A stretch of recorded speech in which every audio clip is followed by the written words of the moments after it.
Get out, now! I woke up to my husband screaming.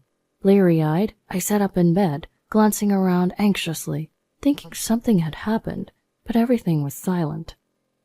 Huh? What's going on? Turning around, I saw my husband, who had been shouting, was still in a dream.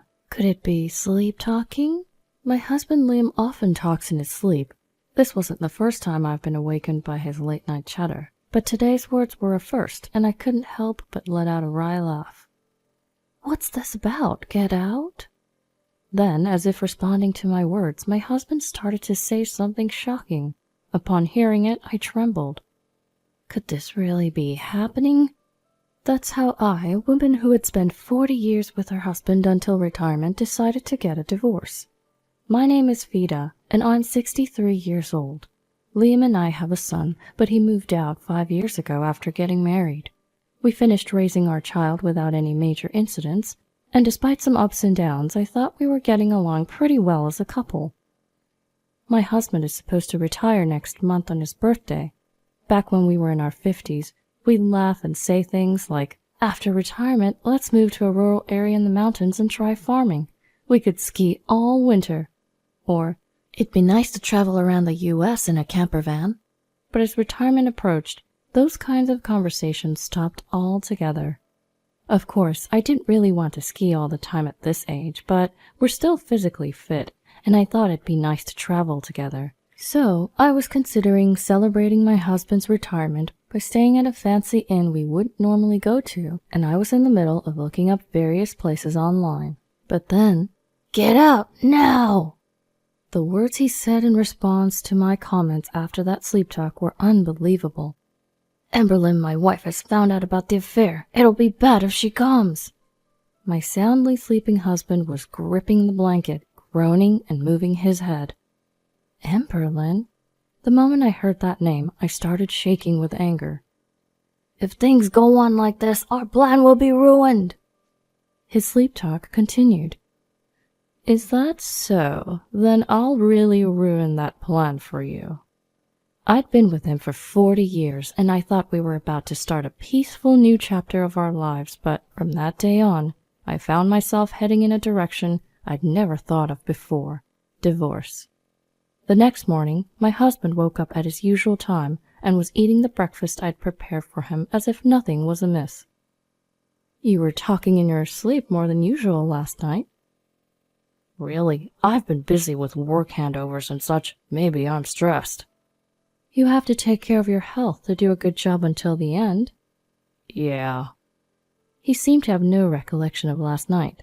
I deliberately spoke to him in a softer tone than usual, and unlike normal, I saw him off at the front door as he left for work. It's unusual for you to see me off. Well, your retirement is coming up soon, so every now and then. Right. I'm off then. I'll be working late today, but I'll be back by the last train. Then you won't need dinner. Yeah. My husband slammed the door shut. I locked the door from the inside and waited a while, making sure his footsteps were fading away. I wonder if he's really working overtime. Now I've got to hurry. I began searching the house for evidence of his affair. When I checked each pocket of my husband's suits in the closet, I found a crumpled piece of paper. I found it, just as I thought. It was clearly a suspicious hotel receipt. He probably paid in cash to avoid leaving a record with a card payment, but it's pointless if he doesn't dispose of it. There were several similar receipts, and the most recent one was dated 2 days ago. He said he was working overtime the day before yesterday, and he didn't come home until midnight. Since hearing his sleep talk last night, I was prepared for the infidelity, but when the evidence actually surfaced, I found myself crying without realizing it, shaken by the reality. Why, you said you'd broken up. I believed that. The truth is, my husband had cheated once before, 10 years ago. I'm sorry, it was just a momentary lapse of judgment. Madam, we will never meet again. Please forgive us. When their affair was exposed, they apologized, prostrating themselves. Emberlyn, the woman he was cheating with, was a decade younger and a subordinate at work. Apparently, my husband had started to sympathize with Emberlyn, who was struggling with a divorce and raising a child, and while he was consulting with her, they somehow ended up in such a relationship. The affair came to light when my sister happened to see the two of them arm in arm, disappearing into a hotel district. Soon after, I heard that Emberlyn had quit her job and returned to the countryside, so I believed that their relationship had ended. Of course, there was a lingering resentment deep in my heart. However, at that time, our son, a senior in college, was job hunting, and I was worried that our divorce might affect him, so I endured it. There was also a part of me that was completely reassured that this man, who had been with me all this time, couldn't seriously abandon me. And I kept telling myself that we could start over from now on. So, you've been deceiving me for 10 years since then? My hand clutching the hotel receipt trembled violently. I will never forgive this. It's not just a divorce. Remember that. When I searched through his bag and drawers, I found brochures of inns I'd never been to and aquarium tickets, but they didn't prove that Emberlyn was the other woman. Oh, right. I pulled out a laptop that had been stored away in the closet. It was something my husband had bought a few years ago with the intention of starting a side business. However, after a while, he only played games on it, and once he realized that he could do that just fine on his phone, he stopped using it altogether. I'd borrowed it a few times, so I knew the password. As expected, the computer started up easily, and I opened up my husband's emails. Because he uses a free email service and had it set up so that he could check his emails from both his phone and his computer, I figured I could still see the contents of their exchanges, even though he doesn't use the computer anymore. Once I retire, I'll leave my wife and we can live together. Shockingly, that was what was indeed written in the emails he had sent. I've told my wife that I won't get much retirement money due to the recession, and she completely bought it, so let's use that money to buy an apartment. My husband works at a major company, and a few years ago he happily said, "It seems like I'll get more than $260,000 for my retirement money." That reminded me of how he recently started saying something different. The company's performance is deteriorating, and it seems like I won't get much retirement money. So, how much will you get? Maybe around $60,000 at best. It wasn't his fault the company was doing poorly, and when he told me this with a dejected look on his face, I couldn't say anything more at the time. We have some savings, and adding our 2 pensions together, wouldn't we be able to manage somehow? Ever since that day, I spent my days looking at the household accounts and punching numbers into a calculator.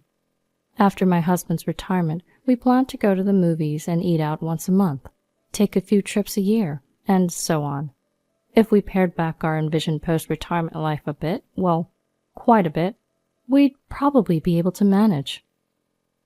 I'll try to get more hours at my part-time job. I feel bad, but I guess my husband will have to work part-time while he's still healthy. What was all that worrying for?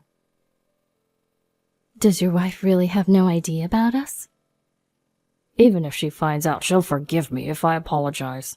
It was the same 10 years ago.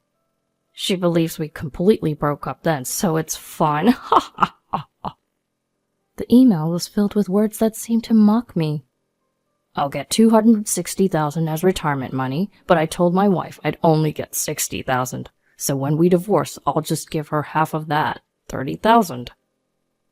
$30,000 should be more than enough for your wife.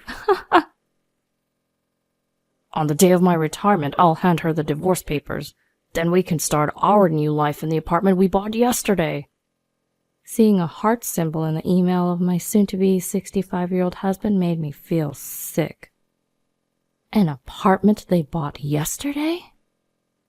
When I checked my husband's bank account online, I saw a transfer of $50,000 to a real estate agent the day before the email was sent, and there was hardly any money left. An already completed love nest? I'm astounded. My anger gradually turned into emptiness, and my mind began to clear.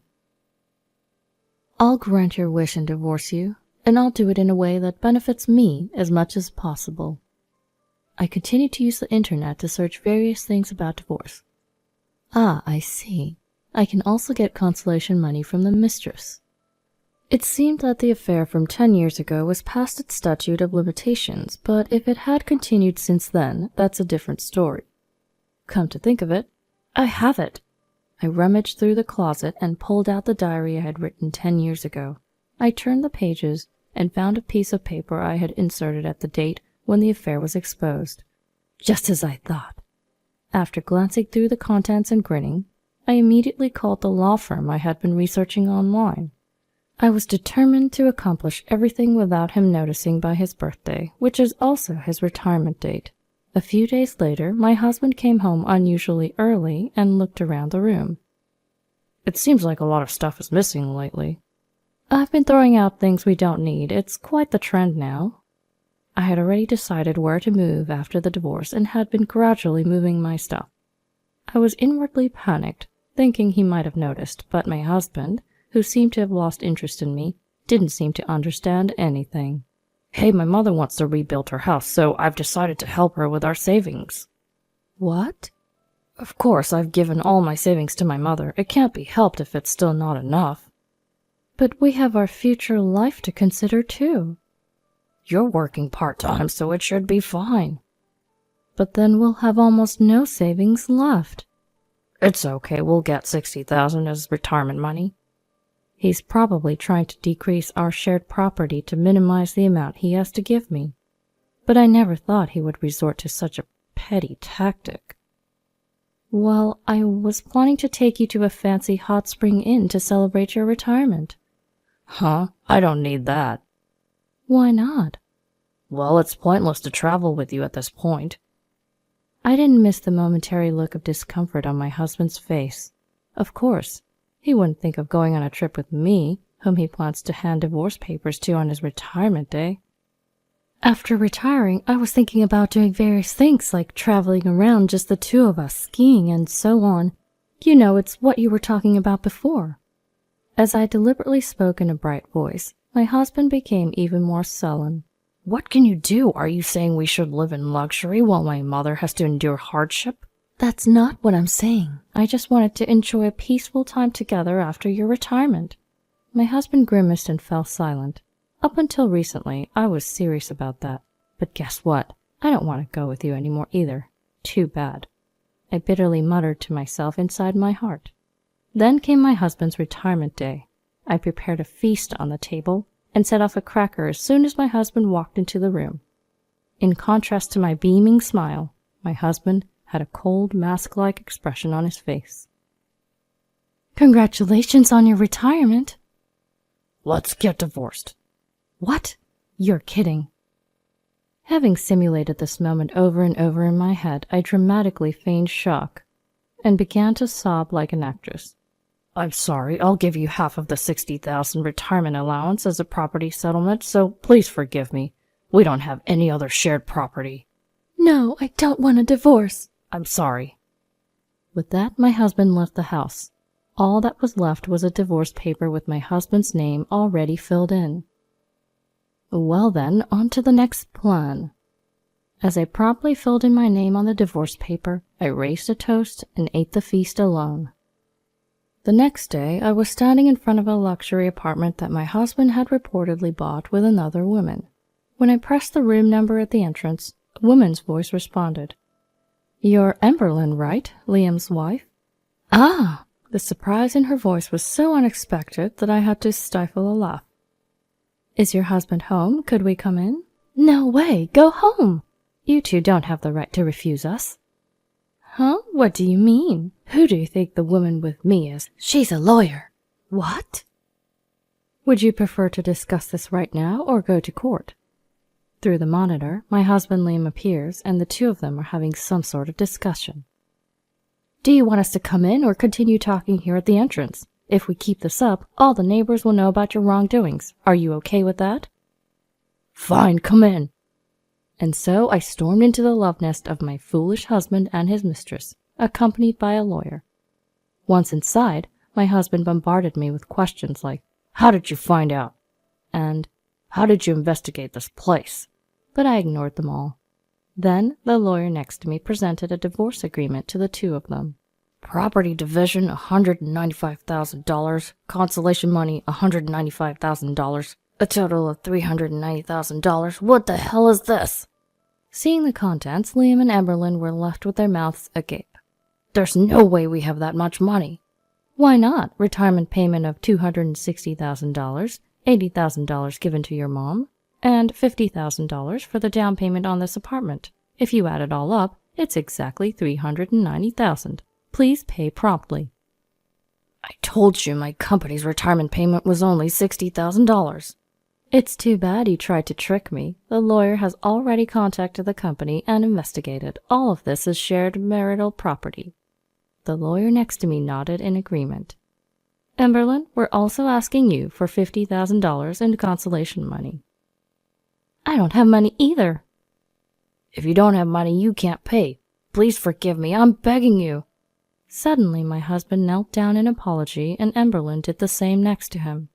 Do you think if you apologize to me, I'll forgive you that easily? Don't underestimate me. What do you think I've been doing for the past 40 years supporting you? The two of them, who had been looking down, hesitantly looked up at my unexpected ferocity. Do you want to sign the divorce agreement here and now, or do you want to go to a court case you have no chance of winning? I'll let you choose. Going to court would be a hassle. It would take both time and money, but this consolation payment is outrageous. That's right, it's absurd. Oh, have you forgotten? I pulled out a sheet of paper from my bag. Pledge. We will never meet again. If we break this promise, we will accept any demands. It was that one piece of paper that had been tucked into my diary from 10 years ago. During the first affair scandal, I had made it in a rush and had them both sign it. It says here you'll do anything. This kind of thing is invalid now. That's right. Then let's go to court. Well, right, you haven't received your retirement money yet. If we're going to court, I'll make sure to contact the company so you can't spend the money freely. My husband was silent for a while, looking down, but after a moment he muttered, Understood, and raised his head. Good, now sign this. But $195,000 for consolation money, that's just too much. Even I could see that. It's just over $4,850 per year. For the 40 years I've supported you. You're saying even that's too much? I don't want to equate our 40 years of marriage to money, but if I don't say this much, I'm sure he wouldn't understand. Truth be told, the lawyer also said this amount was too high, but during the creation of the agreement, I was told I could ask for whatever I wanted, so I pushed for it. But can't you reduce the amount a bit? I need to live after this, and there's the mortgage for this apartment. If that's the case, why not sell the apartment? Of course, if you sell it now, it'll be a lot cheaper than the original price, so it'll be a loss. That's what I'm saying, so understand, please. Don't start acting sweet now. The only thing I understand is that you two will live a miserable life because you'll have no money. After saying what I wanted to say, I left the rest to the lawyer and left the room. In the end, the consolation money was reduced to $80,000. Still, they couldn't afford the mortgage and had to put the apartment up for sale, but they couldn't get the price they wanted and ended up in heavy debt. My ex-husband had no choice but to start working day labor jobs, and Emberlyn started working at a bar. Even then, they didn't have enough money to live and were constantly fighting. I never thought I would start living alone at this age, but being able to use my time freely now is very comfortable. Lately, I've been into traveling all over the place by myself, and I'm planning to go abroad in the future. There's still plenty of life left to enjoy.